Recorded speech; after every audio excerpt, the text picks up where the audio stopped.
Well, back in 1998, I was very enthusiastic about trying to create a garment that would show my respect for other women. And I wanted it to be one of a kind. I didn't want it to be mass-produced. I wanted the woman who wore it to know that she was being uniquely honored. And so I started to work on crafting robes that pull together all of these ideas.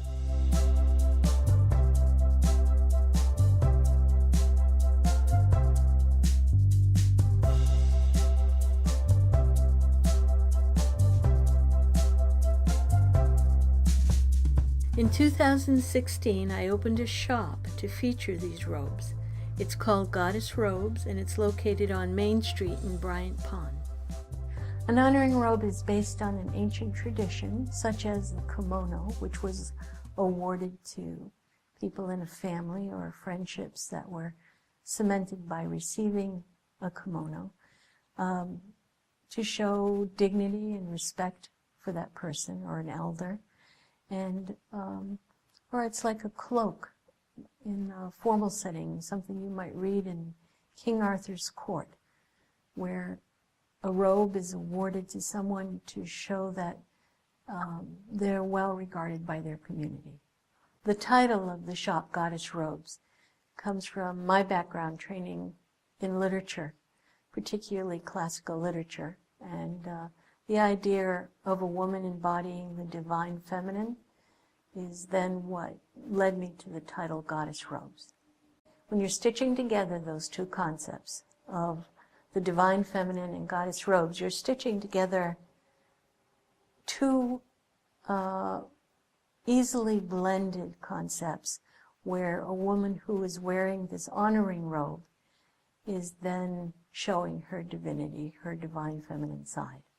Although there are many reasons why you might wear a robe such as this, the one that emerges is that women come in the shop and they say they just want to luxuriate in a garment in the privacy of their own home, or they wear it as an ornamental piece over a simple tunic or shift when they go out for dinner for formal occasions, or they use it for a wedding, like the mother of the bride, or a cloak over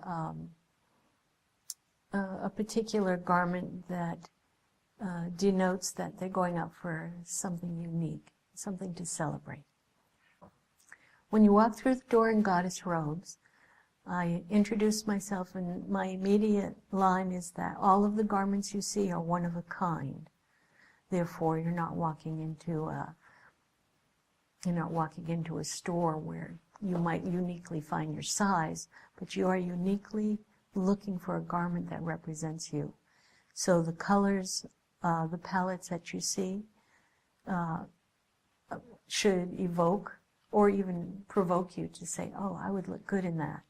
And if there are none, I have an inventory on the second floor of a range of colors and fabrics and patterns.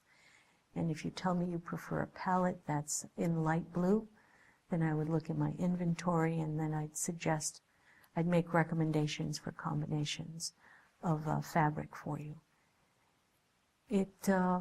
From that discussion, even if it's a phone or email discussion, I can have a robe ready, generally speaking, within 3 weeks, depending on how busy I am.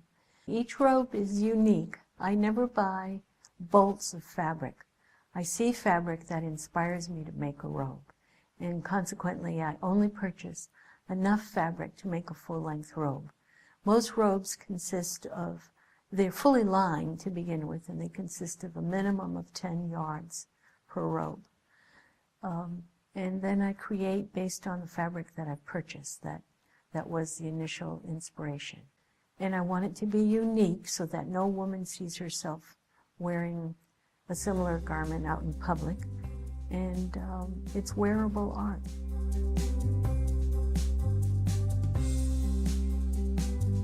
My seamstress skills come from a long line of seamstresses in my family. My grandmother made a living as a seamstress. My mother was a seamstress by necessity with 7 children. She'd always bring garments with fabric that had great strength and long usage, like, you know, the navy jackets. She would reduce them to small coats for her children. And she taught me all of those skills. She had me embroidering at 4 years old. And so the hand embroidery also comes with these goddess robes. If a symbol is significant for a woman's repertoire, the way she wishes to represent herself. I'm a very conservative woman, and the women who know me that are less conservative, they're always taunting and teasing me, because they'll come in the shop and they'll say, you know, you've really captured the expression of the divine feminine so well. I wouldn't have guessed that of you because you're such a politically conservative woman. So I just laugh back and we laugh together. But it's true, those two aspects have blended very well. So it's for all ages. And the testimony is that I sell to all ages. It's a manifestation, really, of a woman who feels respectful of herself, that does love herself, not in a narcissistic way, but rather she just embraces who she is. And when it's made or awarded as a gift to a woman like that, she recognizes that whoever gave it to her, whether it's her family or her husband, her boyfriend, her girlfriend, or a group, a church groups have purchased these to honor women, and they recognize that here they are, they're revered in this particular cloak or garment.